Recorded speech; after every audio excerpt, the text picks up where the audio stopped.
नमस्कार मंडळी, मी अवधूत माटल आणि उन्हाळ प्रवासीच्या एका नवीन व्हिडिओमध्ये मी तुमचं स्वागत करतोय। तर आत्ता आपण आलोय दुर्गाडी किल्ल्यावर, जो की कल्याणमध्ये आहे। इसवी सन 1655 ते 56 मध्ये जावळी सर केल्यावर रायगड किल्ला स्वराज्यात आला आणि स्वराज्याची हद्द अगदी समुद्राला जाऊन भिडली। तेव्हा स्वराज्याचा संबंध सिद्धी, इंग्रज, पोर्तुगीज, डच, फ्रेंच अशा सत्तांशी आला। आजचा मुंबईतील कुलाबा हा प्रदेश सिद्धीच्या अंमलाखाली होता। सिद्ध्यांची राजधानी दंडराजपूर येथील जंजिरा किल्ल्यावर होती। किनारपट्टीवर धाडी घालणे, लूट करणे, जाळपोळ करणे, बायका पळवणे, लोक बाटवणे हा सिद्ध्याचा जुना धंदा होता। या सगळ्याची दखल शिवाजी महाराजांनी घेतली आणि मग पुढे 1657 मध्ये शिवाजी महाराजांनी कल्याण आणि भिवंडी प्रदेश काबीज केला। सिद्ध्याची पारिपत्य करण्याकरिता आरमार उभारण्याची खूप गरज होती। आरमार निर्मितीमुळे इंग्रज, डच, पोर्तुगीज, फ्रेंच या सत्तांना श बसून सार्वभौमत्व सिद्ध होणार होते। त्याच राजकीय कारणाकरिता महाराजांनी आरमार उभारले। तर मंडळी, आता आपण त्या गेट पासून चालत आलो आता इथे।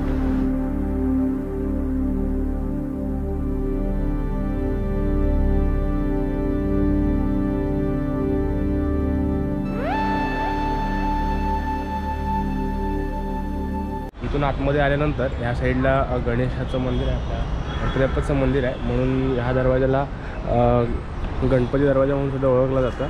तर आता वरती आपण जाऊया आणि बघूया वरती अजून काय काय पाहायला मिळतं आहे।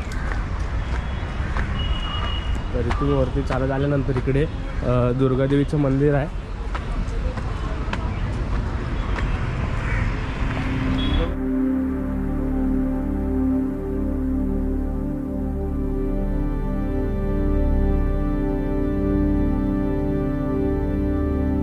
आदिलशहाचा पराभव केल्यानंतर महाराजांनी कल्याणच्या खाडी किनारी किल्ला बांधण्याचे ठरवले। या किल्ल्याचे बांधकाम करताना तिथे मोठी संपत्ती सापडली।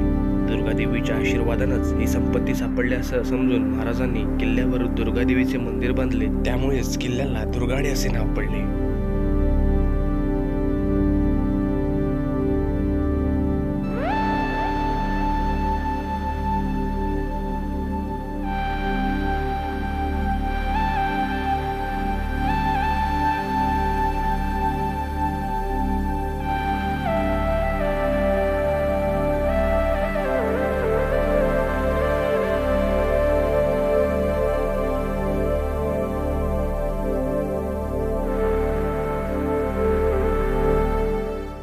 तर आता आपण या बुरुजावर जाऊया आणि तिथून बघूया पुढेचं दृश्य।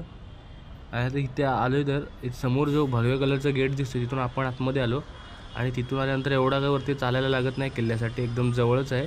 आणि आजही हे बुरुज वगैरे एकदम व्यवस्थित चांगल्या स्थितीमध्ये आपल्याला पाहायला मिळतात। दुर्गाडी किल्ला हा 24 ऑक्टोबर 1654 मध्ये शिवाजी महाराजांनी आदिलशहाकडून जिंकून घेतल्यानंतर इथे पहिल्यांदा छत्रपती शिवाजी महाराजांनी नौदलाची स्थापना केली असं म्हटलं जातं। कारण इथे बघा तुम्ही, इथे समोरच इथून दिसते का माहीत आहे, इकडे खाडी आहे, उल्हास खाडी बोलतात, तिकडे आहे। आणि इथून शिवाजी महाराजांच्या नौदलाची सुरुवात झाली ते ह्या किल्ल्यापासून। आणि इथे आता हे जे बघता तुम्ही, आता आपण इथे दर्शन घेतलं, हे दुर्गादेवीचं मंदिर आहे आणि त्या दुर्गादेवीच्या नावावरून ह्या किल्ल्याला दुर्गाडी नाव असं पडलं, अशी इतिहासामध्ये नोंद आहे। सो इथे आल्यानंतर इथे एक मस्जिद टाईप काहीतरी, ह्याच्याबद्दल मला खरंच काही माहीत नाही। जर कोणाला काही माहीत असेल तर नक्कीच कमेंटमध्ये सांगा। बांधकाम वगैरे थोडंसं ढासळलं, थोडं पुनर्काम करून थोडंसं ह्याची उभारणी केली असावी, कारण जुने अवशेष इकडे असं एवढे पाहायला मिळत नाही। सो इथे तुम्ही बघू शकता। आणि आजची व्हिडिओ इकडेच थांबवतोय। जर व्हिडिओ आवडली तर नक्कीच लाईक करा, कमेंट करा, शेअर करा आणि सबस्क्राईब करायला विसरू नका आपल्या उन्हाळ प्रवासी या यूट्यूब चॅनलला।